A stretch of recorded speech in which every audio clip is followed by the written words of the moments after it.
আসসালামু আলাইকুম সবাইকে। আজকে আমরা পড়বো মেমব্রেন পটেনশিয়াল। এটা খুব গুরুত্বপূর্ণ তোমাদের ফার্স্ট ইয়ারের জন্য। এটার উপর বেস করে তোমার ফার্মাকোলজির একটা গ্রেড পোর্শন দাঁড়ায় আছে। তো যার কারণে তোমরা যদি এটা প্রপারলি না বুঝতে পারো, ফার্মাকোলজি তো বুঝবা না। সাথে পরবর্তী যে তোমার কার্ডিয়াক ফিজিওলজি, নার্ভাস ফিজিওলজি সেগুলোও বুঝতে অনেক কষ্ট হবে এবং ক্ষেত্র বিশেষে প্রপারলি বুঝবাও না। তো আমরা প্রপারলি বোঝার চেষ্টা করবো ইনশাআল্লাহ। তো দেখো, প্রথমে হচ্ছে মেমব্রেন পটেনশিয়াল কি জিনিস। পটেনশিয়াল মানে বিভব পার্থক্য, মানে দুইটা পার্টের বিভবের পার্থক্য। ধরো এটা একটা ব্যাটারি, এটা একটা ব্যাটারির প্লাস পার্ট, এটা নেগেটিভ পার্ট।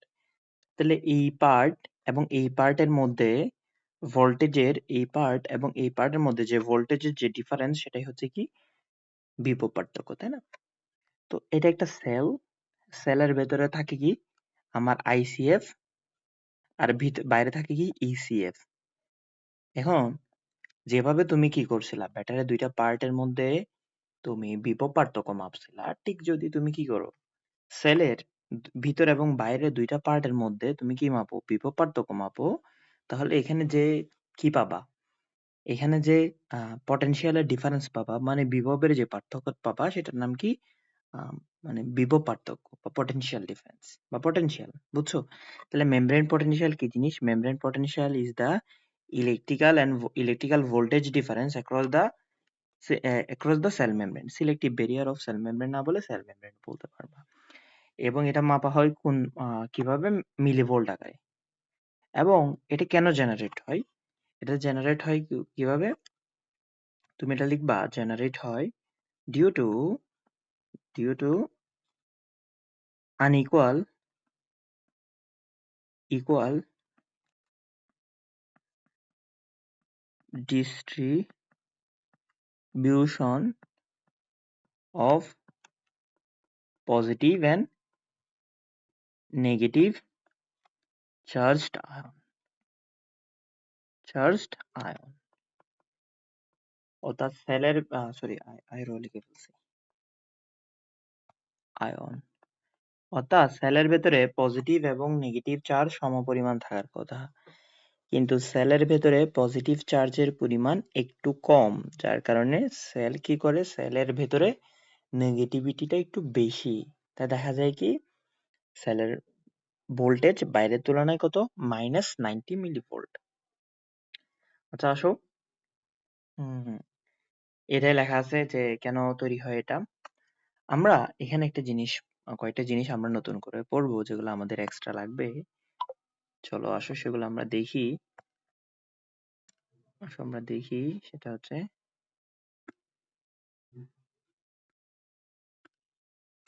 প্রথমত আমরা যেটা দেখব,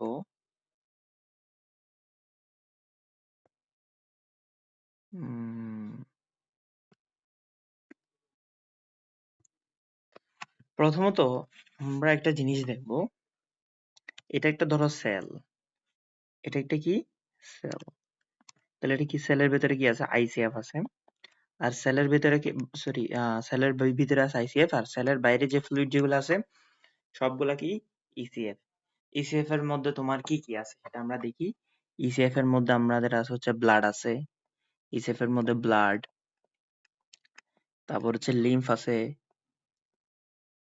তারপর হচ্ছে তোমার কি আছে, ব্লাড, লিম্ফ, তারপর ইন্টার সেলুলার ফ্লুইড আছে, দুইটা সেলের মাঝখানে যে ফ্লুইড যেগুলো থাকে, ঠিক আছে, বা ইন্টারস্টিশিয়াল ফ্লুইড। তারপর হচ্ছে তোমার কি আছে, ব্রেনের ভেতরে যে ফ্লুইড যেগুলো থাকে, সেরেব্রোস্পাইনাল ফ্লুইড। আবার বিভিন্ন জয়েন্টের ভেতরে কিছু ফ্লুইড থাকে, সাইনোভিয়াল ফ্লুইড, সাইনোভিয়াল বিয়াল সাইনোভিয়াল ফ্লুইড। এই সবগুলা কিসের আন্ডারে, ইসিএফ এর আন্ডারে। আর সেলের ভেতরে যে পানিগুলা থাকে বা যে ফ্লুইডটা থাকে, সেটার নাম হচ্ছে আইসিএফ। এখন আমরা যদি এই কম্পোনেন্ট গুলোর মধ্যে দেখি, আমরা দেখবো হচ্ছে কি যে আইসিএফ আছে, আইসিএফ এর মধ্যে তোমার আইসিএফ এবং ইসিএফ এর মধ্যে আমরা কয়টা জিনিস পার্থক্য দেখবো। ইসিএফ আমরা আমরা দেখবো আইসিএফ এর মধ্যে সোডিয়ামের পরিমাণটা একটু কম হয়। আইসিএফ এর মধ্যে কি কম হয়, সোডিয়ামের পরিমাণটা একটু কম হয়। ঠিক আছে? তাহলে আমরা যদি দেখি আইসিএফ এবং ইসিএফ এর মধ্যে দেখি, দেখো সোডিয়ামের পরিমাণটা আমরা প্রথমে দেখি। আইসিএফ এর মধ্যে সোডিয়াম থাকে কত? আইসিএফ এর মধ্যে সোডিয়াম আয়ন থাকে 100, আইসিএফ এর মধ্যে থাকে 14 মিলি ইকুইভ্যালেন্ট পার লিটার। আর তোমার ইসিএফ এর মধ্যে থাকে সোডিয়াম থাকে 142 মিলি ইকুইভ্যালেন্ট। ঠিক আছে? Equivalent per litre. 135 থেকে এটা যদি রেঞ্জে লিখি তাহলে এটা এভাবে লেখা যায় 135 থেকে 145। 135 থেকে 145 লেখা যায়। তাহলে এটা কিসের? সোডিয়ামের। এবার পটাশিয়ামের যদি চিন্তা করো, সেলের বাইরে পটাশিয়াম থাকে হচ্ছে কত? মাত্র 4। সেলের ভেতরে থাকবে হচ্ছে 140। সেলের ভেতরে থাকবে কত? 140 মিলি ইকুইভ্যালেন্ট পার লিটার। আর সেলের বাইরে থাকবে হচ্ছে মাত্র 4 মিলি ইকুইভ্যালেন্ট পার লিটার। এই দুইটা আমার একটু জানা লাগবে। এই দুইটা জানলাম মোটামুটি আপাতত হইতেছে। তুমি চাইলে আরো দুইটা শিখে রাখো। আচ্ছা, আরো দুইটা যেগুলো ইম্পর্টেন্ট সেটা আমরা শিখে ফেলি। যে ক্লোরাইড, সেলের ভেতরে ক্লোরাইডের পরিমাণ হচ্ছে কত? 4 মিলি ইকুইভ্যালেন্ট পার লিটার। সেলের বাইরে হচ্ছে 103, মানে 97 থেকে 107 বা 108 মিলি ইকুইভ্যালেন্ট পার লিটার।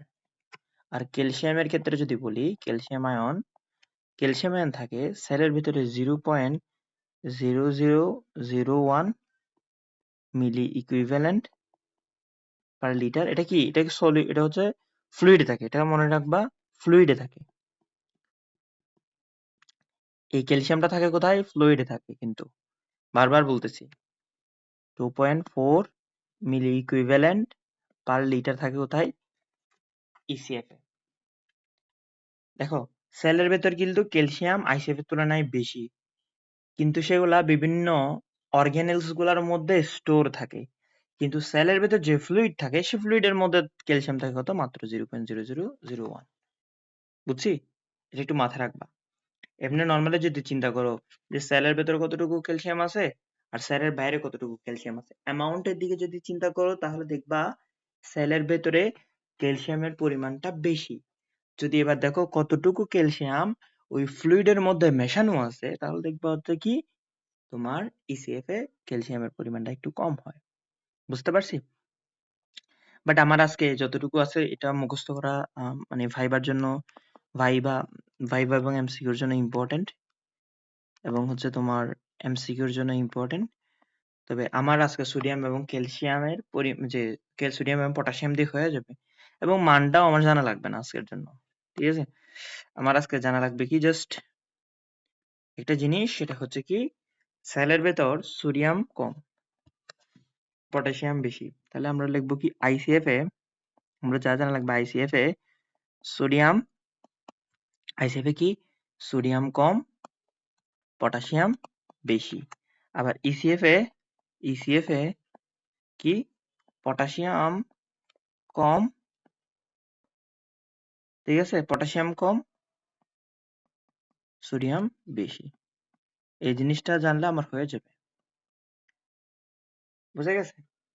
আচ্ছা, তাহলে একটা জিনিস চিন্তা করো, এটা একটা সেল, এটা একটা সেল, একটা ধরো সেল। এই সেলের ভেতরে সোডিয়ামের কনসেন্ট্রেশনটা কম কার তুলনায়? বাইরের তুলনায়। বাইরের তুলনায় সোডিয়ামের কনসেন্ট্রেশনটা কম। তখন কিছু কিছু সোডিয়াম এখান দিয়ে পার হয়ে যাবে। এখানে একটা চ্যানেল থাকে যেটার নাম হচ্ছে লিকি চ্যানেল। তার নাম কি? Leaky channel. তো সে শুধু সোডিয়ামকে লিক করে, তাহলে সে বলবে কি sodium leaky channel. Sodium leaky channel কি করে? সোডিয়াম লিকি চ্যানেল দিয়ে কিছু কিছু সোডিয়াম এমনি এমনি ভিতরে ঢুকে যায়। কারণটা কি? কারণ হচ্ছে সে চায় হচ্ছে ব্যাপনের মাধ্যমে বা ডিফিউশনের মাধ্যমে। বাইরে সোডিয়াম বেশি, ভিতরে সোডিয়ামটা কম। তাহলে যেহেতু সোডিয়ামের কনসেন্ট্রেশন দুই সাইডেই সমান করা লাগবে, তখন সোডিয়াম একটা পথ দিয়ে সে ভিতরে ঢুকে যেতে চায়। তার নাম হচ্ছে সোডিয়াম লিকি চ্যানেল। ঠিক আছে? তাহলে ঠিক সেম সিনারিও যদি এখানে হয়, তাহলে ঠিক সেম সিনারিও পটাশিয়ামের ক্ষেত্রেও হবে না? ঠিক সেম সিনারিও পটাশিয়ামের ক্ষেত্রেও হবে। তাহলে পটাশিয়ামের ক্ষেত্রে কেমনে হয় চলো দেখি আসি। তাহলে এটা ধরো একটা হচ্ছে চ্যানেল, যার নাম হচ্ছে কি পটাশিয়াম লিকি চ্যানেল। এটার নাম কি? Potassium leaky channel.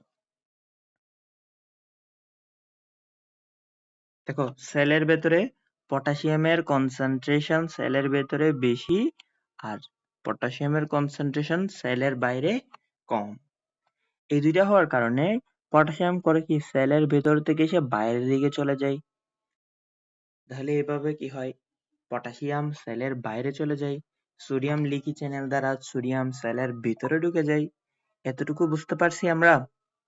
কেন কেন ঢুকে বের হয়? কারণটা হচ্ছে মেমব্রেনের যে পটেনশিয়াল আছে সে পটেনশিয়ালটা ম্যানেজ করার জন্য। তাহলে ধরো ধরো একটা সেলের ভেতরে এখনো নিউট্রাল, এখন কি নিউট্রাল মানে সমান পরিমাণ পজিটিভ চার্জ ভিতরে আছে, সমান পরিমাণ চার্জ বাইরের দিকে আছে। তাহলে এবার ধরো হচ্ছে কি সোডিয়ামটা শুধু বের হচ্ছে, সরি সোডিয়াম ভিতরে ঢুকতেছে। আবার বলি, ধরো সেল এখনো কি নিউট্রাল, এখানে কোনো পজিটিভ চার্জ বেশি নাই, কোনো নেগেটিভ চার্জ বেশি নেই, কিন্তু তোমার হচ্ছে কি শুধুমাত্র পটাশিয়াম এবার সরি সোডিয়াম লিকি চ্যানেলটা আছে। তাহলে কি সোডিয়াম ভিতরে ঢুকবে।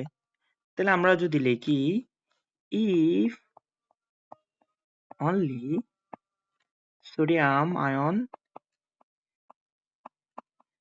enters into cell, তাহলে কি নিউট্রাল যেহেতু নিউট্রাল ছিল সেলটা, এখন সোডিয়াম যেহেতু ঢুকতেছে, তাহলে একটা কি তৈরি হবে, চার্জ তৈরি হবে, এটা ইলেকট্রিক্যাল চার্জ তৈরি হবে। সেই চার্জের পরিমাণটা কত?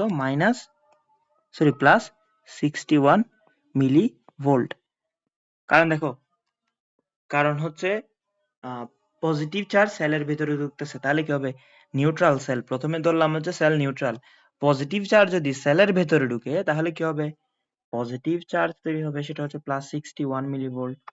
হুম, যদি শুধুমাত্র potassium ion exit the cell, exit the মানে এক্সিট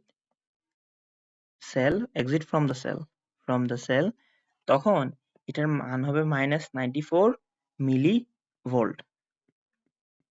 এটা শুধুমাত্র পটাশিয়াম চ্যানেল খোলা থাকলে। এখন এটা মেজার করছে কিভাবে? এটা মেজার করার জন্য আমরা যে সূত্রটা ইউজ করি সেটা হচ্ছে নার্নস্ট ইকুয়েশন। সেটা হচ্ছে কি কোন ইকুয়েশন? নার্নস্ট ইকুয়েশন। নার্নস্ট ইকুয়েশন। নার্নস্ট ইকুয়েশন দিয়ে তুমি কি করতে পারবা, যদি একটা চার্জ হয় ভিতরে ঢুকতেছে অথবা বের হচ্ছে, সে চার্জের ঢোকা বা বের হওয়ার ফলে যে পটেনশিয়াল ডিফারেন্সটা তৈরি হয় সেটা তুমি বের করে ফেলতে পারবা। বুঝতে পারছি? নার্নস্টের ইকুয়েশন বলতেছে কি, এটা হচ্ছে তোমার একটু বিবৃতিটা বা হচ্ছে তোমার লেখাটা একটু পড়া লাগবে। The diffusion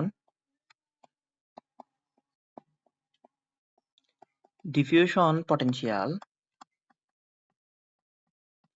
the diffusion potential across a membrane, এখানে বেসিক্যালি মেমব্রেন বলতে কি বোঝাচ্ছে, semi permeable membrane which is cell membrane that exactly oppose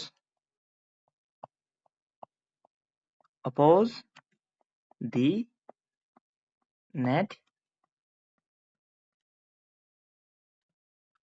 diffusion of particular ion through the membrane, through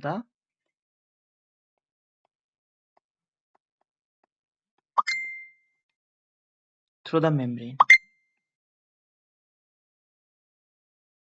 এই যে যেটা হচ্ছে তোমার, এবং এই যে স্টেটমেন্টটা হইলো সেটাকেই বলা হয় কি, নার্নস্টের পটেনশিয়াল।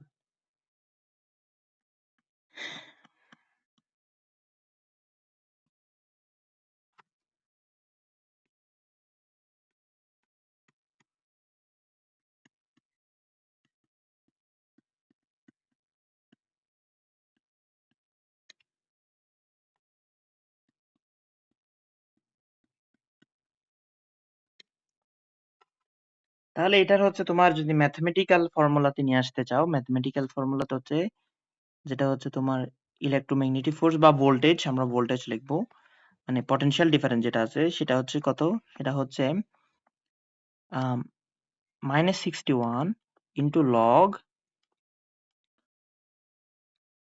লগ অফ কত, লগ অফ হচ্ছে কি ওইটার আয়নের কনসেন্ট্রেশন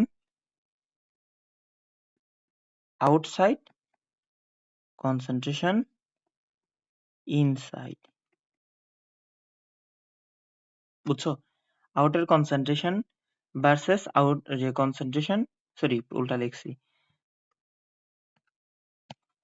ওই যে যে আয়নটার আমরা যে আয়নটার বের হওয়া বা ঢোকার ফলে আমরা ইলেকট্রিক্যাল ডিফারেন্স দেখতেছি, ইলেকট্রিক্যাল পটেনশিয়াল ডিফারেন্স দেখতেছি, সেটার সেলের ভিতরে কনসেন্ট্রেশন কতটুকু আর সেলের বাইরে কনসেন্ট্রেশন কতটুকু, সেটা আমরা কি দেখবো, এখানে বসাবো, এখানে বসাইলে আমরা পেয়ে যাবো। তাহলে এখানে যদি সোডিয়ামেরটা বসাও তুমি পাবা কত, +61, আর যদি হচ্ছে পটাশিয়ামেরটা বসাও তাহলে পাবা কত, -94। এখন কি বাস্তবে কি একটা আয়ন চলাচল করে? বাস্তবে একটা আয়ন চলাচল করে না, বাস্তবে দুটোটা একসাথে হয়। তাহলে দেখো এটা এখানে বলা আছে নন স্টেট ইকুয়েশন, এটা এখানে বলা আছে যখন হচ্ছে শুধুমাত্র সোডিয়াম অনলি সেলের ভেতরে ঢুকতেছে তখন ওই সোডিয়াম এন্ট্রি হওয়ার ফলে ওই সেলের ভেতরে +61 মিলিভোল্ট পটেনশিয়াল তৈরি হচ্ছে। আবার যখন পটাশিয়াম সেলের বাইরে চলে যাচ্ছে, কিসের জন্য?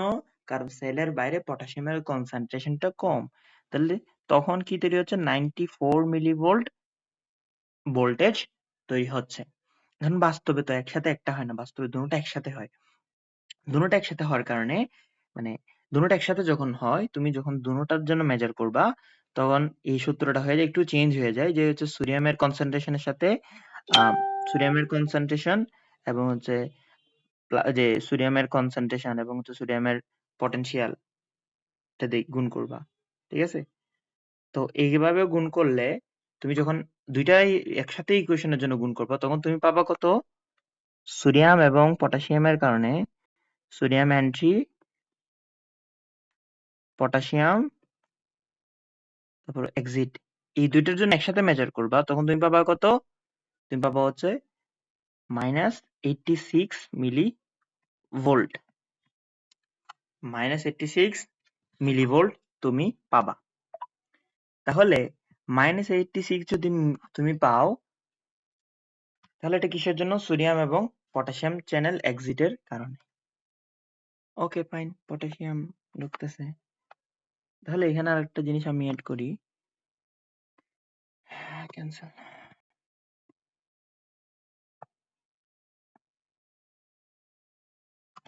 আচ্ছা আসো, এখানে একটা জিনিস আমরা দেখব, সেটা হচ্ছে কি তোমার আমরা একটা নতুন জিনিস দেখবো, সেটা হচ্ছে sodium sodium potassium ATPase pump. আমরা দেখব কি সোডিয়াম পটাশিয়াম এটিপিএস পাম্প। এটা কি?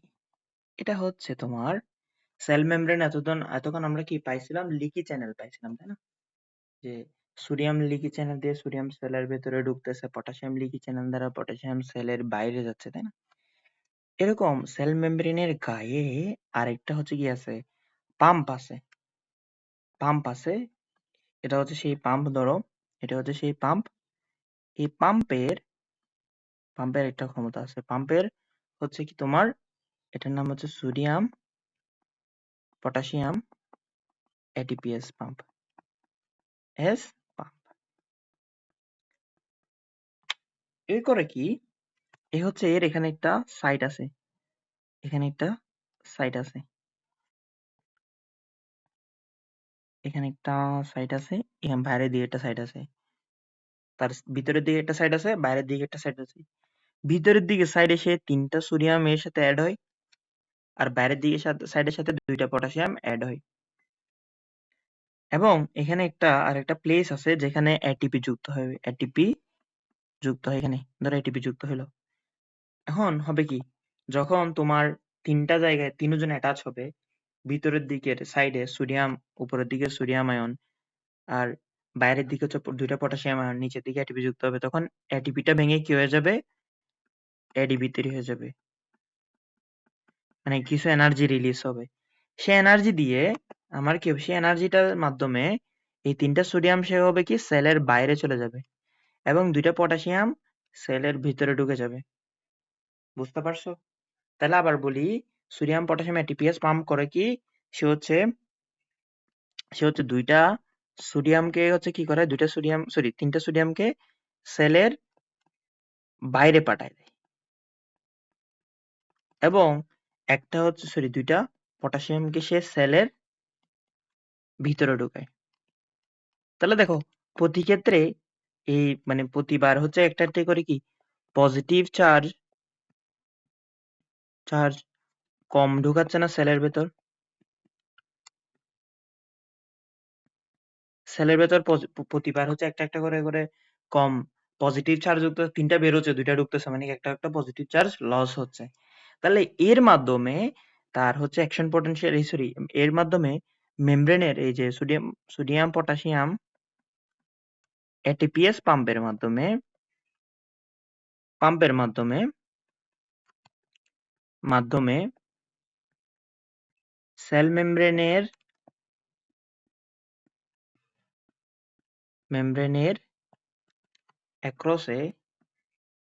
অ্যাক্রসে কি হয়, সেল মেমব্রেনের অ্যাক্রসে -4 মিলিভোল্ট কারেন্ট তৈরি হয়, মিলিভোল্ট কি তৈরি হয়, মেমব্রেন পটেনশিয়াল তৈরি হয়।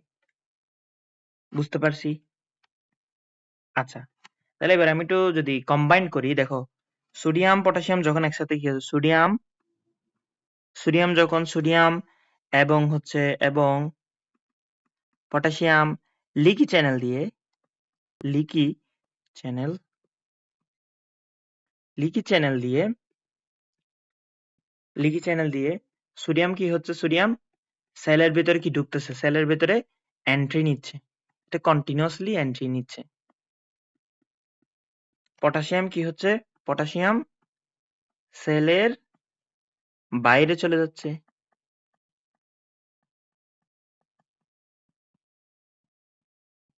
দুজন যখন একসাথে কাজ করবে, দুজন তো নর্মালি একটা সেল একসাথেই কাজ করে, সোডিয়াম ঢুকতেছে একই সাথে, পটাশিয়াম বের হচ্ছে, দুজন যখন একই সাথে বের হচ্ছে, তাহলে কত মিলিভোল্ট তৈরি হচ্ছে, 86 মিলি ভোল্ট কারেন্ট তৈরি হচ্ছে। এবার একই সাথে আমার তো সেলের ভেতর সোডিয়াম পটাশিয়াম এটিপিএস পাম্প চলতেছে,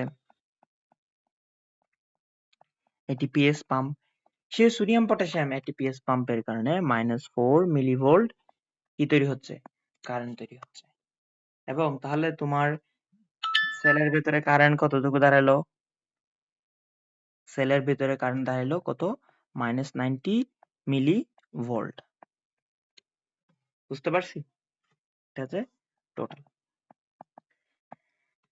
এটা কোন অবস্থা, এটা হচ্ছে রেস্টিং অবস্থা, সেলকে আমরা কি করে নিই, কোনো কিছু করি না, সেল নিজে নিজে সেল একটা সেল পরে আছে, সে সেলটা নিজে নিজে এর ভেতরে সোডিয়াম পটাশিয়াম আদান প্রদান করার মাধ্যমে এটা তৈরি হয়ে গেল।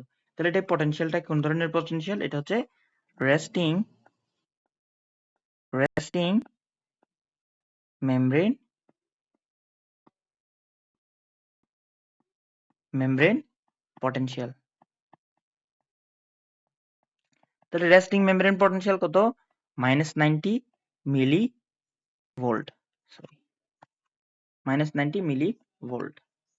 এবং এটা কিন্তু সব সেলের ক্ষেত্রে ফিক্সড না, মানে কিছু কিছু সেলে সেই জিনিসটা হচ্ছে রেস্টিং মেমব্রেন পটেনশিয়ালের মানটা এক এক রকম হয়। তাহলে আমরা সেই কিছু মানগুলো আমরা দেখবো যেগুলো আমাদের লাগবে। তাহলে আমাদের প্রথমে পড়তে হবে হচ্ছে কি যে এই আমরা যেটা পড়ছি এখন, এটা হচ্ছে লার্জ নার্ভ ফাইবারের লার্জ, তাহলে আমরা আগে হেডিংটা দেই, এগুলো আমার কিন্তু ভাইভাতে এবং রিটেনে আসে যে resting membrane potential, resting membrane potential large nerve fibre, nerve fibre হচ্ছে -90 মিলি ভোল্ট। ঠিক আছে? তারপরে হচ্ছে স্পাইনাল মোটর নিউরন যেটা আছে, মানে হচ্ছে spinal motor neuron,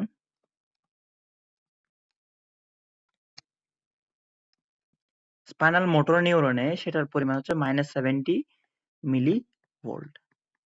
skeletal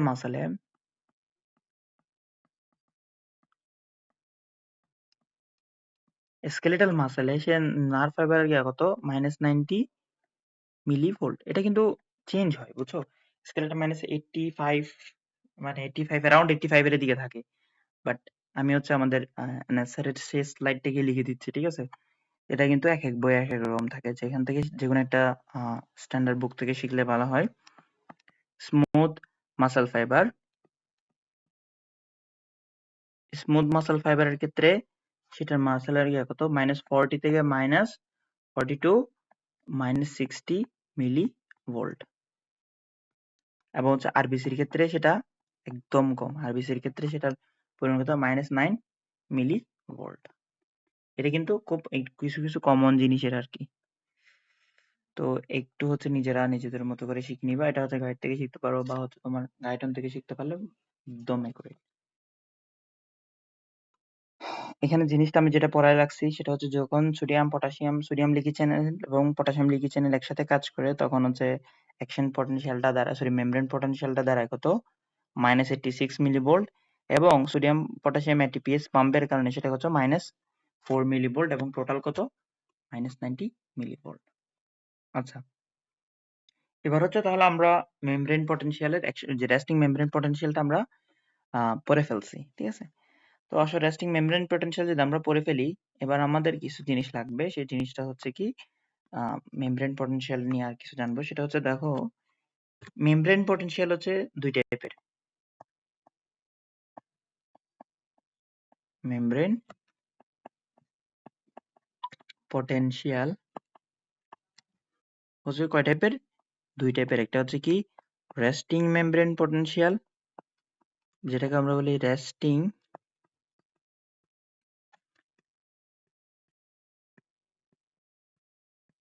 membrane potential.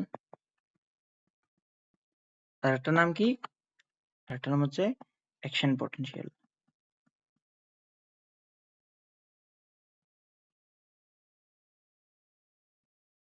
Action potential, resting membrane potential কি? The membrane potential across the cell membrane অথবা the potential difference across the cell membrane when the cell is in resting position। তাহলে এটা আমি লিখে দেই। তাহলে এটা তুমি চাইলে এভাবে বলতে পারো, potential difference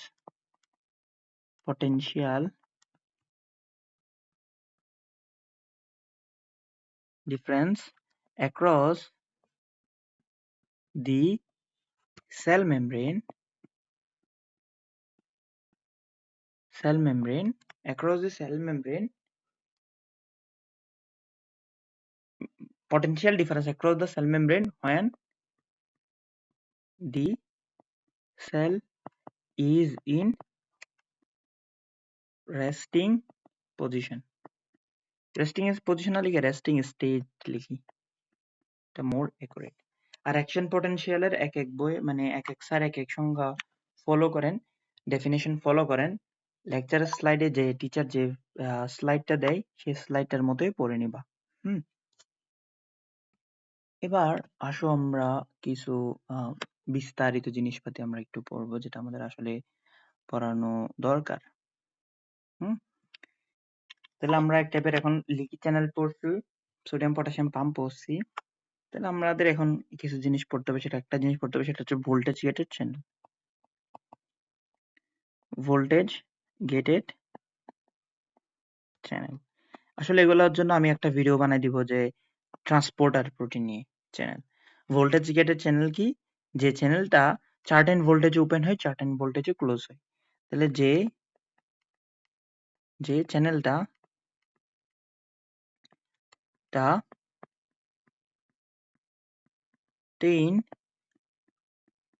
ভোল্টেজে ওপেন হয় এবং ক্লোজ হয়, সেটাকে বলে কি? Voltage gated channel. ঠিক আছে? আচ্ছা, আসো প্রথমে প্রথমে আমরা একটা জিনিস নতুন জিনিস একদম পড়বো, সেটা হচ্ছে ধরো এটা হচ্ছে আমাদের স্কিন। এটা হচ্ছে আমাদের স্কিন। স্কিন স্কিনের নিচে কিছু কি থাকে? নার্ভের ফাইবার থাকে। কিছু নার্ভের ফাইবার থাকে। এখন যখন এখানে কি লাগবে? টাচ লাগছে, এখানে টাচ লাগছে। টাচ লাগা মানে কি? এখানে একটু স্পর্শ হওয়া। তাহলে স্পর্শ হলে কি হবে? এই যে যেগুলা নার্ভের এন্ডিং আছে, যেগুলাকে আমরা বলি রিসেপ্টর, রিসেপ্টর তাহলে রিসেপ্টর যেগুলো আছে, রিসেপ্টর মানে কি? নার্ভের এন্ডিং। তাহলে এগুলা স্পেশালাইজ টাইপ অফ নার্ভ। তো এই নার্ভের সেল মেমব্রেনটা কি হবে? সেল মেমব্রেনটা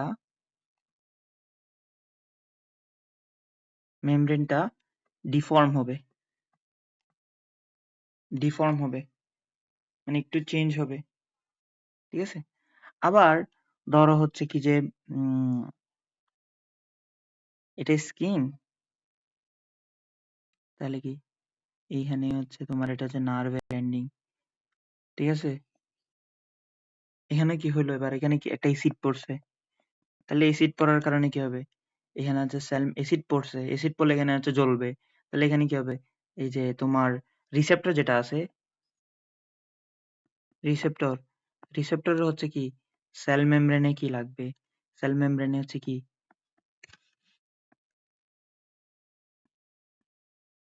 সেল মেমব্রেনে কিছু কেমিক্যাল লাগবে, তাই না?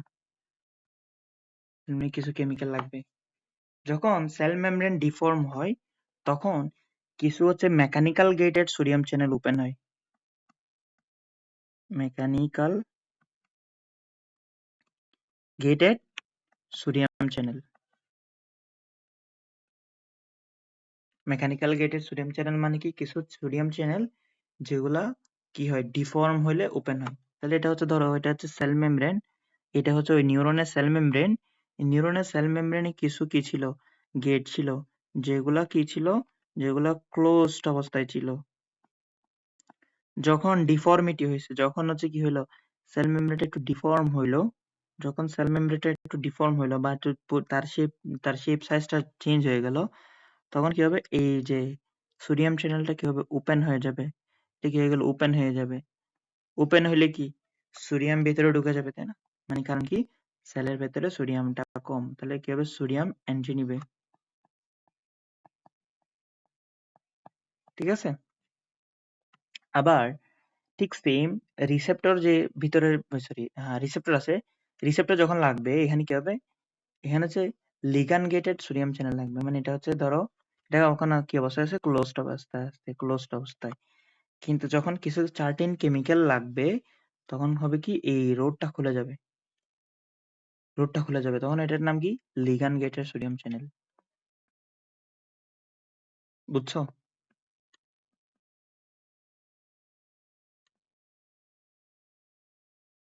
লিগ্যান্ড গেটেড সোডিয়াম চ্যানেল খুলে যাবে। তাহলে এখানে কি হবে? তখন সোডিয়াম ঢুকবে। তাহলে ডিফর্মিটির মাধ্যমে সোডিয়াম ঢুকতে পারতেছে বা কোনো কেমিক্যাল লাগার কারণে সোডিয়াম ঢুকতে, এটা যে কোনো কেমিক্যাল হইতে পারে, যে কোনো কেমিক্যাল সাবস্টেন্স হতে পারে, বা পাশের কোনো সেল সেই কেমিক্যালটা তৈরি করতেছে, তখন কি হইতে পারে? এটার মাধ্যমেও হইতে পারে। তাহলে ওই কেমিক্যালটা এখানে আসে, এটা হইলো ধরো এখানে একটা সাইড আছে যেখানে সেটা রিসেপ্টর আছে, তখন এই কেমিক্যালটা আইসা কেমিক্যাল এখানে একটা রিসেপ্টর আছে, রিসেপ্টর আইসা কেমিক্যালটা এখানে অ্যাটাচ হইলো। যখনই অ্যাটাচ হবে তখন ধরো যে চ্যানেলটা খুলে গেল। তাহলে কি হলো? এখন সেলের ভেতর সোডিয়াম ঢুকতেছে, তাই না? সেলের ভেতরে আমাদের সোডিয়াম এখন এন্ট্রি নিচ্ছে। আর সেলের ভেতরে যদি সোডিয়াম এন্ট্রি নেয় তাহলে কি এটা হচ্ছে ধরো রেস্টিং অবস্থায়, এটা ধরো রেস্টিং অবস্থায় আছে। সেল হচ্ছে রেস্টিং অবস্থায়, তার ভোল্টেজের গ্রাফ রেস্টিং অবস্থায়, তার ভোল্টেজের গ্রাফ। আচ্ছা আমরা লিখি এটা হচ্ছে সেল, এটা জাস্ট এভাবে লিখি সুন্দর হয়। এটা হচ্ছে কি? Membrane membrane potential. Membrane potential এটা হচ্ছে অক্ষ বরাবর মেমব্রেন পটেনশিয়াল। এদিকে আছে কি? এদিকে আছে টাইম। মেমব্রেন পটেনশিয়ালের এককটা লিখে দিবা মিলি ভোল্টেজ। মানে টিচাররা এককটা অনেক বেশি প্রিফার করে, এককটা ছাড়া মার্কস দিতে চায় না। তাহলে এভাবে দেখো যখন সেলটা রেস্টিং ছিল তখন তার মেমব্রেন পটেনশিয়াল কত ছিল? তার মেমব্রেন পটেনশিয়াল -90 মিলি ভোল্ট। তাহলে এটা কত? -90 মিলি ভোল্ট শুরুতে সে আছে, -90 তে সে আছে। Okay fine. এবার হচ্ছে দেখো ভোল্টেজ গেটের সোডিয়াম চ্যানেল দিয়ে সে কি করছে? সোডিয়ামটা ঢুকতেছে। সরি, মেকানিক্যাল গেটের সোডিয়াম দিয়ে সোডিয়ামটা ঢুকতেছে। সোডিয়াম ঢুকলে কি পজিটিভ চার্জ ঢুকতেছে। পজিটিভ চার্জ যদি ঢুকে তাহলে কি হবে? সেলের ভেতরে পজিটিভ চার্জের পরিমাণটা বাড়তে থাকবে, তাই না? পজিটিভ চার্জের পরিমাণটা সেলের ভেতরে বাড়বে।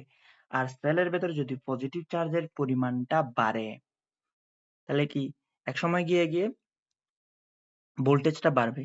এখন ভোল্টেজটা বাড়তে বাড়তে ধরো -90 ছিল, -90 থেকে সে ভোল্টেজটা যাইতে যেতে ধরো ফর এক্সাম্পল -60 মিলি ভোল্টে গেল, 60 মিলি ভোল্টে ভোল্টেজে গেল, 60 মিলি ভোল্টেজে গেলে দেখবা আরো কিছু সোডিয়াম চ্যানেল সেগুলো ওপেন হয়ে গেছে। সেগুলোর নাম কি? Voltage gated sodium channel. Gated sodium channel. Voltage গেটের সে সোডিয়াম চ্যানেলটা ওপেন হয়ে গেছে। আর ভোল্টেজ গেটের সোডিয়াম চ্যানেল ওপেন হলে আরো বেশি সোডিয়াম এন্ট্রি করবে, তাহলে আরো বেশি পজিটিভিটি তৈরি হবে। ভোল্টেজ গেটের সোডিয়াম চ্যানেলটা হচ্ছে এমন একটা চ্যানেল যে চ্যানেলটা ধরো -60 মিলি ভোল্টে ওপেন হয়। তাহলে একটা সেলের ধরো রেস্টিং মেমব্রেন পটেনশিয়াল -90 মিলি ভোল্টে যখন থাকবে তখন ভোল্টেজ গেটের সোডিয়াম চ্যানেল খুলবে না। -70 তে নিয়ে গেছো তাও খুলবে না। যখন -60 তে নিয়ে যাবো তখনই জাস্ট এটা ওপেন হবে।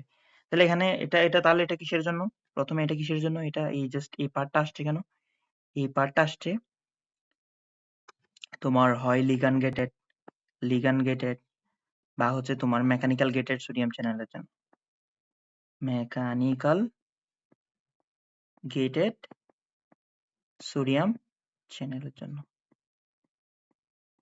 এদের কাজ কি? মেকানিক্যাল গেটেড বা এদের কাজ হচ্ছে কি? মানে হচ্ছে পটেনশিয়াল মেমব্রেন পটেনশিয়ালটাকে এমন একটা স্টেজে নিয়ে যাওয়া যাতে হচ্ছে ভোল্টেজ গেটেড চ্যানেলটা ওপেন হয়। তাহলে এদের কাজ কি? এদের কাজ হচ্ছে মেকানিক্যাল, এদের কাজ হচ্ছে কি? মানে মেমব্রেন পটেনশিয়ালটাকে, এদের কাজ হচ্ছে মেমব্রেন পটেনশিয়ালটাকে কিসে নিয়ে যাবে? মেমব্রেন পটেনশিয়ালকে ভোল্টেজ গেটেড সোডিয়াম চ্যানেল যাতে ওপেন হয় সে স্টেজে নিয়ে, যাতে ওপেন হয় সেখানে নিয়ে যাবে, হয় সে ভোল্টেজে নিয়ে যাবে, ভোল্টেজে নিয়ে যাবে। বুঝছো? আচ্ছা, নিয়ে গেল। এরপরে আসার পর এখানে কি হলো? এখানে ভোল্টেজ গেটের সোডিয়াম চ্যানেল ওপেন হয়ে গেল। তাহলে এখানে এটা কিসের জন্য হলো? Voltage gated sodium channel. Voltage gated sodium চ্যানেলে সেটা নিয়ে গেল। এটা হচ্ছে একদম পিক, এটা হচ্ছে কি স্পাইক পটেনশিয়াল, যেটা নিয়ে সর্বোচ্চ যেটা পাওয়া যায় সেটা হচ্ছে কি স্পাইক পটেনশিয়াল। নিয়ে গেল। তাহলে ভোল্টেজ গেটের সোডিয়াম চ্যানেল একটা -60 তে সেটা ওপেন হয়। তারপর দেখবা হচ্ছে ধরো +5 মিলি ভোল্ট হলে সেটা কি হয়? ধরো +5 মিলি ভোল্ট যখন হয়ে গেল তখন এটা কি হয়ে যায়? ভোল্টেজ গেটের সোডিয়াম চ্যানেলটা ওপেন হয়েছে। Just voltage gated sodium channel কি হয়ে যায়? ক্লোজড হয়ে যায়। তাহলে যখন এটা ধরো এটা হচ্ছে কত মিলি ভোল্টে চলে গেছে? -5 মিলি ভোল্টে চলে গেছে, -5 মিলি ভোল্ট ধরো। তাহলে এটা কি হয়ে যাবে? ক্লোজ হয়ে যাবে। তাহলে আর মেমব্রেন পটেনশিয়াল কি আর বাড়বে? অবশ্যই বাড়বে না। এরপর দেখবো হচ্ছে কি আরেকটা চ্যানেল আছে, সেই চ্যানেলটা হচ্ছে কি যে ভোল্টেজ গেটেড পটাশিয়াম চ্যানেল। যখন 5 মিলি ভোল্টের সোডিয়াম গেটের চ্যানেলটা ক্লোজ হয়ে যায় তখন দেখবা সে কি হয়ে যায়? ওপেন হবে। সে ওপেন হবে। তাহলে সে যদি পটাশিয়াম চ্যানেল ওপেন হলে কি হবে? তাহলে বের হয়ে যাবে, পটাশিয়াম সেলের বাইরে চলে যাবে। তাহলে এখান থেকে কি হবে? এখান থেকে দেখবা প্রাইস ফল হইতেছে।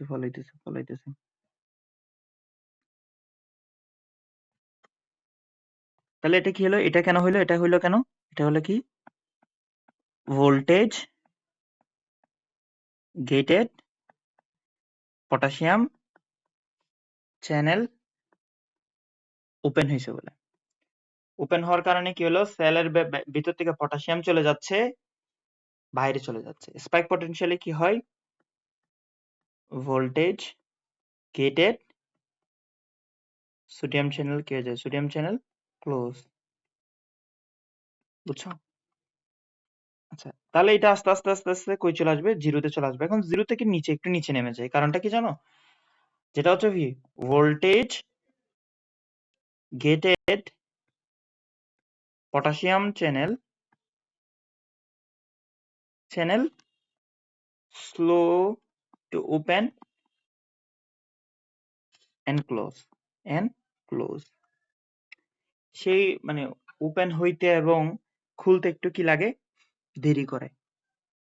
তাহলে এখানে আসার পরে সে ভোল্টেজ গেটেড সোডিয়াম চ্যানেলটা ক্লোজ হয়ে যাওয়ার কথা, বাট সে ক্লোজ হইতে হইতে একটু টাইম নেয়। সে টাইম নিতে নিতে আরো কিছু পটাশিয়াম সেল থেকে বাইরে চলে যায়, সেটার জন্য এটিকে আর একটু নিচে নেমে যায় মেমব্রেন পটেনশিয়ালটা। আবার পরবর্তীতে তোমার এটা করছে কি, সোডিয়াম পটাশিয়াম পিএইচ পাম্প সেটাকে ঠিক করে। তাহলে এই জিনিসটা, এটা এই যে আরো একটু যতটুকু কি রেস্টিং মেমব্রেন পটেনশিয়াল তার চেয়ে বেশি নিচের দিকে চলে গেল, সেটাকে বলে কি, এই যে রেস্টিং মেমব্রেন পটেনশিয়াল। আচ্ছা, প্রথমে বলো এটা কেন হয়। এটা হয় হচ্ছে কি তোমার যে স্লো, মানে ভোল্টেজ গেটেড ক্যালসিয়াম চ্যানেলটা স্লো বলে, ঠিক আছে। এটাকে বলা হয় কি হাইপার ডিপোলারাইজেশন। এটাকে বলা হয় কি হাইপার ডিপোলারাইজেশন, ঠিক আছে, হাইপার ডিপোলারাইজেশন। তাহলে দেখো, হাইপার ডিপোলারাইজেশন কেন বলতেছি, হাইপার পোলারাইজেশন, ঠিক আছে। হাইপার পোলারাইজেশন ডিপোলারাইজেশন কেন বললাম, হাইপার পোলারাইজেশন, বুঝছো? তাহলে এখানে প্রথমে আমরা গ্রাফটা যদি আরেকবার আঁকি, আসো আমরা জাস্ট গ্রাফটা আঁকবো।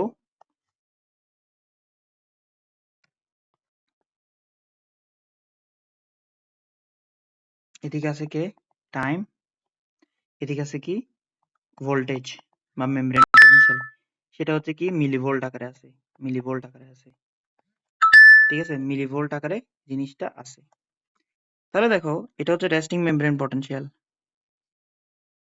এটা একটু বাঁকা হয়েছে লাইনটা,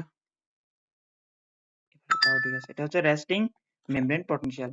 কারো ক্ষেত্রে সেটা 90, কারো ক্ষেত্রে সেটা 60। এটা হচ্ছে ডিপেন্ড করে কোন সেলের উপর হচ্ছে, এটা কোন সেলের উপর আমরা আছি এটা।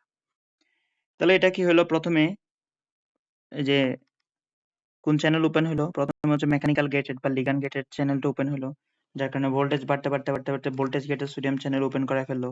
ওপেন হলো voltage gated sodium channel, open হলো স্পাইক পটেনশিয়ালের পর ডিপোলারাইজেশন হলো, হাইপারপোলারাইজেশন। তাহলে স্টেজ কতটুকু, স্টেজ এখানে একটা স্টেজ, এখান থেকে এতটুকু একটা স্টেজ, এরপর এটা একটা স্টেজ একটা। তাহলে আমরা নাম্বারিং করে ফেলি 1 2 3 4। তাহলে stage 1 a stage 1 a stage 1, stage 2, 3 এবং 4, এই চারটা স্টেজ। সবগুলা স্টেজে দেখো, সবগুলা স্টেজে কি আমার তিনটা চ্যানেল অলওয়েজ ওপেন, সবার ক্ষেত্রে কি open, sodium leaky channel open, leaky channel, সবগুলা ক্ষেত্রে সোডিয়াম লিকি চ্যানেল ওপেন। তারপর potassium leaky channel open, sodium potassium pump কি ওপেন, পাম্প ওপেন। এই তিনটা সবার জন্য, মানে এই তিনটা সবার ক্ষেত্রে ওপেন, এখানে সবার ক্ষেত্রে জিনিস তিনটা ওপেন, সরি। তাহলে এটা হচ্ছে আমরা একটা কাজ করি, তিনজনের জন্য ওপেন করে দিই। এটা হচ্ছে open for this guy and as well as open for this guy, open for this guy। আচ্ছা, প্রথমে স্টেজে এই স্টেজটাতে কি হলো, হয় মেকানিক্যাল গেটেড, না হলে কি মেকানিক্যাল অর হচ্ছে কি ligand gated sodium channel open হলো, সোডিয়াম চ্যানেল ওপেন। বাকি সব চ্যানেল কি বাকি সব চ্যানেল কি ওপেন, এই তিনটা প্লাস এটা ওপেন প্রথম স্টেজে, এই স্টেজে। Okay fine, open. তারপরে আবার আসবো হচ্ছে দ্বিতীয় স্টেজে, এ স্টেজে কি হয়, এ স্টেজ হচ্ছে ভোল্টেজ গেটেড চ্যানেলটা ওপেন হয়, voltage gated sodium channel open. আবার ভোল্টেজ গেটেড পটাশিয়াম চ্যানেল কিন্তু এখানে ক্লোজড। সেকেন্ড স্টেজে, ফার্স্ট স্টেজ সেকেন্ড স্টেজ দুটোতেই কিন্তু ক্লোজড, বুঝতে পারছি। তৃতীয় নাম্বার এই স্টেজটাতে কি ভোল্টেজ গেটেড সোডিয়াম চ্যানেল কিন্তু ক্লোজড হয়ে যায়, ভোল্টেজ গেটেড সোডিয়াম চ্যানেল কি থাকে, চ্যানেল কি হয়ে যায়, ক্লোজড হয়ে যায়। But voltage gated potassium channel কি হয়, ক্লোজড হয়। আবার এখানে যে স্টেজটা এটাতে কি হয়, এখানে হচ্ছে বেসিক্যালি এটা হয় যে কি পটাশিয়াম চ্যানেলটা started to close, voltage gated potassium channel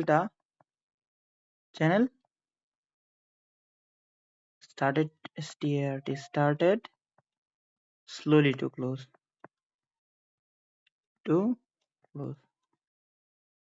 বুঝছো? ভোল্টেজ গেটেড সোডিয়াম চ্যানেলটা আস্তে আস্তে ক্লোজ হওয়া শুরু করে। তাহলে দেখো এটা হচ্ছে অ্যাকশন পটেনশিয়াল, যেখানে হচ্ছে অ্যাকশন পটেনশিয়াল। তাহলে দেখো রেস্টিং মেমব্রেন পটেনশিয়াল থেকে কিছু চেঞ্জেসের কারণে, আয়নের চেঞ্জেসের কারণে মেমব্রেন পটেনশিয়ালটা কই চলে গেল, অ্যাকশন পটেনশিয়ালে চলে গেল। এটাকে বলা হয় ডিপোলারাইজেশন, ডিপোলারাইজেশন। আবার অ্যাকশন পটেনশিয়াল থেকে আবার কিছু চেঞ্জেসের কারণে মেমব্রেন পটেনশিয়ালটা রেস্টিং মেমব্রেন পটেনশিয়ালে চলে আসে, সেটাকে বলে কি পোলারাইজেশন, পোলারাইজেশন। তোমার এখানে পরীক্ষা জিজ্ঞেস করবে ডিপোলারাইজেশন হয় কোন চ্যানেলের কারণে, মেইনলি হয় ভোল্টেজ গেটেড সোডিয়াম চ্যানেলের কারণে। যে পোলারাইজেশন হয় কোন চ্যানেলের কারণে, পোলারাইজেশন হয় mainly closure of sodium channel, voltage gated sodium channel, এবং ওপেনিং অফ, এটা ক্লোজ লিখে ফেলছি ধরো ওপেন, ভোল্টেজ যে মেইনলি হয় পোলারাইজেশন মেইনলি হয় opening of voltage gated potassium channel, closure of voltage gated sodium channel. এটা একটু হচ্ছে দেখে নিবা। এটা কিন্তু ভাইভাতে এইভাবে জিজ্ঞেস করে ডিপোলারাইজেশন হয়, ডিপোলারাইজেশন কেন হয়। এবং আমাকে টার্মের ভাইভায় জিজ্ঞেস করছিল হাইপার পোলারাইজেশন কেন হয়, হাইপার পোলারাইজেশন হয় কেন, কারণ হচ্ছে slowly closure of voltage gated potassium channel. এতটুকুই, এটাই দেওয়া আছে। দেখো এতটুকু হচ্ছে প্রথমে হচ্ছে কি আসলো, ডিপোলারাইজেশন হইলো, স্পাইক পটেনশিয়াল, রিপোলারাইজেশন, আছে, এটা পোলারাইজেশন না বলে আমরা রিপোলারাইজেশন বলবো। রিপোলারাইজেশন হলো, রিপোলারাইজেশন হওয়ার পরে এখানে হচ্ছে হাইপার রিপোলারাইজেশন হয়ে গেল, ঠিক আছে। তো আবার নর্মাল জায়গায় নর্মালি ব্যাক করছে। এটা হচ্ছে কি ভোল্টেজ গেটেড সোডিয়াম চ্যানেল। বা এটা একটু এখানে একটু মেকানিজমটা লেখা আছে, একটু রিডিং দিয়ে দিও। আচ্ছা, থ্রেশহোল্ড বলতে কি বোঝায় আমরা একটু দেখি, এটা আমরা একটু স্কিপ করে গেছিলাম, আমি সুযোগ সুবিধার জন্য স্কিপ করছি। দেখো সব এখানে একটা আমার কি স্পর্শ আমি দেখালাম হচ্ছে কি টাচ, এবং হচ্ছে বিভিন্ন অ্যাসিড কেমিক্যাল এগুলোর মাধ্যমে কি তৈরি হইতেছে, নার্ভ সিগন্যালটা তৈরি হইতেছে, তাই না, নার্ভ সিগন্যালটা তৈরি হইতেছে, বা সেলের এক্সাইটেশনটা তৈরি হচ্ছে, আমি নার্ভ সিগন্যালের ক্ষেত্রে দেখালাম আর কি। তোমার কি হবে, তাহলে একটা উদ্দীপনা আসবে, তাহলে নার্ভের ক্ষেত্রে টাচ এসিডটা উদ্দীপনা বা স্টিমুলাস। এখন স্টিমুলাস হইতে পারে উইক স্টিমুলাস, আর কিছু হইতে পারে স্ট্রং স্টিমুলাস।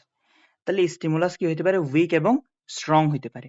তাহলে স্টিমুলাস যদি কি হয়, স্ট্রং হয়, তাকে আমরা বলি থ্রেশহোল্ড। তাহলে স্টিমুলাসের একটা লেভেল আছে, যে স্টিমুলাস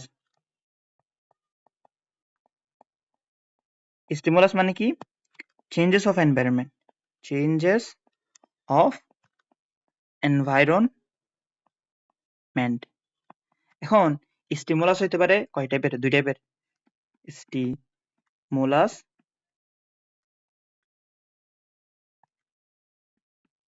স্টিমুলাসের দুইটা একটা হচ্ছে থ্রেশহোল্ড,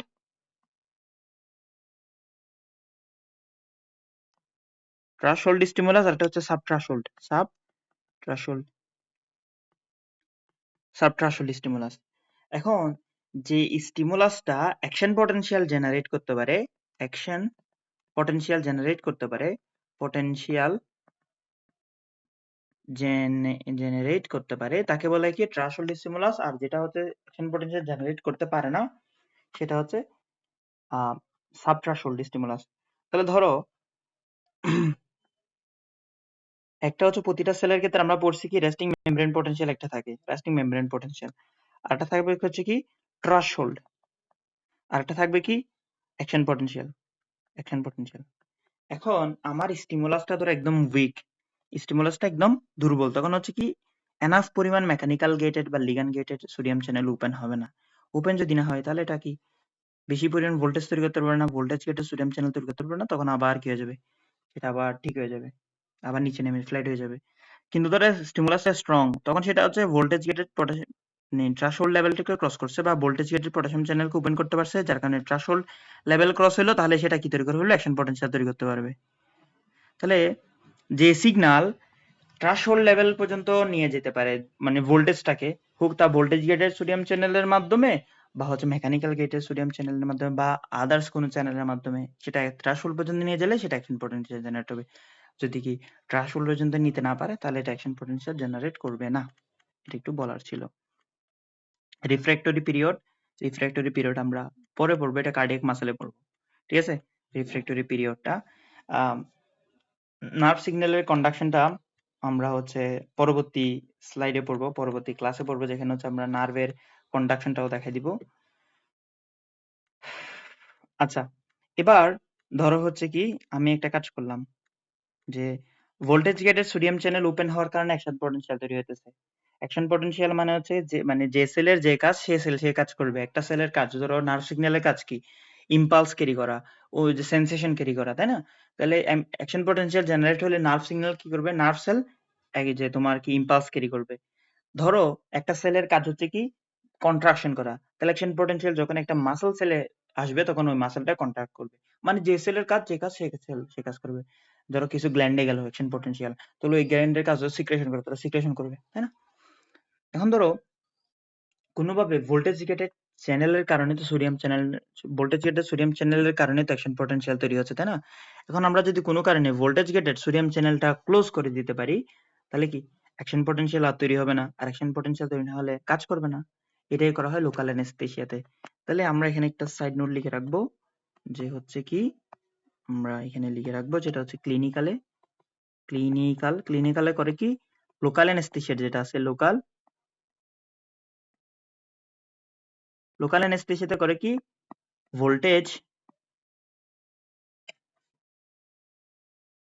ভোল্টেজ গেটেড সোডিয়াম চ্যানেলকে কি করে ক্লোজ করে দেয়।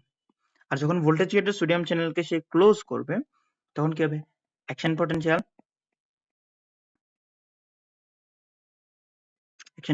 জেনারেট হবে না। আর অ্যাকশন পটেনশিয়াল যখন জেনারেট হবে না তখন কি নার্ভ সিগন্যাল যেহেতু কাজ কি নার্ভ ইম্পালস তৈরি হবে না,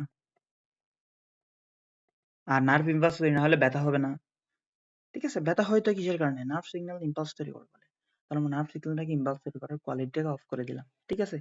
এতটুকুই পর্যন্ত আজকের পড়া। এরপর হচ্ছে আমরা নেক্সট ক্লাসে রিফ্র্যাক্টরি পিরিয়ড, যে নার্ভ সিগন্যালের কন্ডাকশন, সালটেটরি কন্ডাকশন এবং হচ্ছে কন্টিনিউয়াস কন্ডাকশন দুইটা পড়বো, এবং হচ্ছে বিভিন্ন টিস্যুতে, যেমন এটা হচ্ছে আমরা এতক্ষণ এটা পড়ছি স্পাইনাল নিউরন বা নিউরনে যেটা হয়। এরপর হচ্ছে আমরা সানোআট্রিয়াল নোডে কেমনে হয়, ভেন্ট্রিকুলার মাসলে কেমনে হয়, এই দুইটা আমরা বলবো পরের ক্লাসে। একটু ডিফারেন্সটা দেখবা, অ্যাকশন পটেনশিয়াল এবং রেস্টিং মেমব্রেন পটেনশিয়ালের মধ্যে ডিফারেন্সটা দেখবা। এইগুলো আমি পড়াই দিব, হাইপারকালেমিয়া হাইপোকালেমিয়া এটা পড়াই দিব, লোকাল অ্যানেস্থেসিয়াটা পড়বা, এটা কিন্তু লাগবে। আচ্ছা, ডিমাইলিনেটিং ডিজিজ লাগবে না, গুল্লেইন বারে সিন্ড্রোম লাগবে না আপাতত, এতটুকুই। তো সবার জন্য শুভকামনা, আসসালামু আলাইকুম। এতটুকু বলে তুমি কিন্তু আইটেম ক্লিয়ার করে ফেলতে পারবা। জাস্ট একটা জিনিস এক্সট্রা দেখবা, সেটা হচ্ছে কন্ডাকশনটা দেখলে হবে। এটা দেখলে তোমার আইটেম কার্ড কমপ্লিট, এর বাইরে লাগবে না ইনশাআল্লাহ।